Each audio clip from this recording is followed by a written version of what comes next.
Okay, so Thor, not the number four, Thor, okay, or Tor. You can say Tor if you want, but yeah.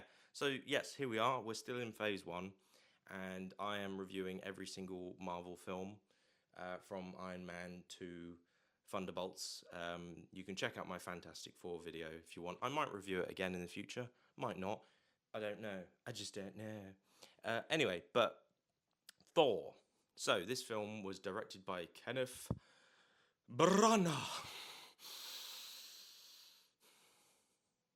Yeah, and he's a big Shakespearean guy. He's done lots of Shakespeare movies and Shakespeare plays and stuff. And I like Kenneth Branagh. He did Frankenstein. I think he did a good Frankenstein film, and he's done some good films. The Poirot films that are pretty good. I like him. But yeah, he did the first Thor film. A bit of an odd choice, really, to be honest with you, if you think about it. But yes, Chris Hemsworth is Thor. Natalie Portman is really hot, and then you got Stellan Skarsgård, and you've got that Kat Dennings, and you've got Tom Hiddleston. Tom Hiddleston auditioned for Thor. To Thor. He auditioned, but didn't get it, so he got Loki instead. I think he worked with Kenneth Branagh on Wallander, and I think he also did some like stage plays for Sir Kenneth. I don't know if he's a sir, but yeah. So that's how he. Yeah, this is the first time we're seeing these actors. And Chris Hemsworth was actually, I think he was in before this. He was in Star Trek. He had like a little bit in Star Trek.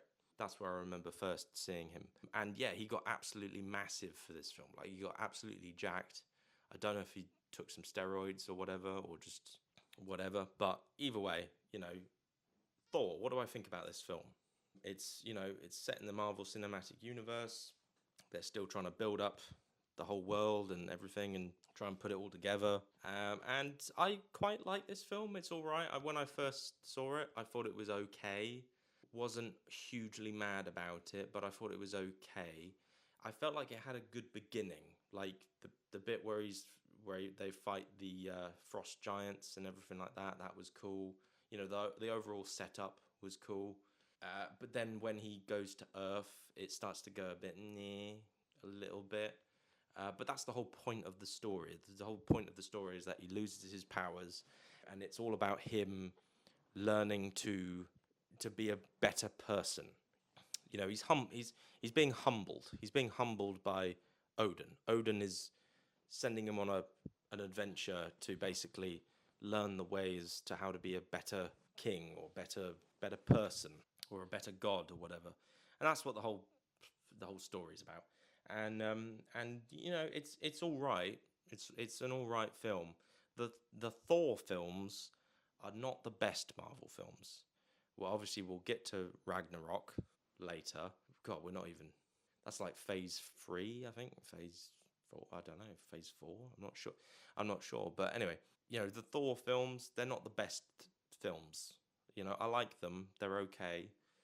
But when you compare them to the Iron Man movies or the Guardians movies or even the Captain America movies, they're not the best.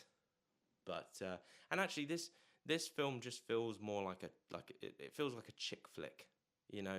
This one and the second one and the fourth one, they feel kind of like chick flicks, because you've got like this hunky action man, hunky sort of hero. It's kind of like women kind of put themselves in like Natalie Portman's shoes and sort of be like, oh yeah, I'm Natalie Portman, like they do that, and that's what this whole thing is. It's sort of like, oh my god, and a handsome blonde man with long hair. That's what this film is marketed for. It's for the ladies. And yeah, it's all right. And again, like you've got Coulson in here, and you've got mentions of Hulk. There's a little bit where Stellan Skarsgård mentions gamma radiation and whatnot. There's little nods and little things in that, and it's got some good comedy in it. It's got some good action moments, but I don't know, it loses its kind of steam a bit in parts. It gets a bit boring and gets a little bit like, couldn't, I wish it could go back to being more epic. It could have been more like the Lord of the Rings. And in fact, actually, they could have done it in the past. Like, it could have been a movie set in sort of like those Norse, old like Viking sort of, the old Viking era. And you could have had Thor. Obviously, he's a god, so he's immortal. So like, or do they age? I don't know. Maybe they age very slowly. But you could have had him as like a young Thor being sent down to Earth in the Viking era, and then the second one, or the Avengers or whatever, could have been the modern, Thor is in the modern world, that sort of thing. That would have been better. But yeah, there's a lot of good actors in this. Like you got Anthony Hopkins, my favorite actor. Or yeah, he's on my list of top 10 actors. But yeah, he's great, and he's like, "You're unworthy. You're unworthy." Yeah, there's a bit in it actually I like where he goes, "Ah!" That's my favorite part. Father.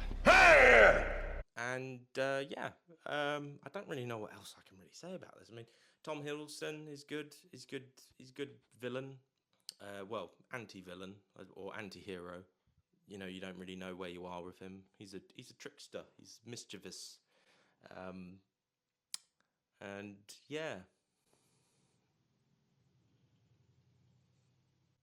Motorbike just went past. I'm looking out the window. So this is kind of like maybe not the best Marvel film because I don't feel enthusiastic about it. I'm not like, oh yeah, Thor, yeah. There's gonna be some times in this series where I'm gonna just sort of my enthusiasm is gonna go downhill a bit. Where I'm just not gonna be all that fussed. But I do quite like this film, and I remember liking it a lot when it first came out, and when I was younger and foolish and stupid. Um, so so yeah, go watch it again if you want, But yeah, I'm gonna go to the next one now. I'm gonna go to the next film and just move on really, because it's like this. It's Thor. It's Thor. Meh.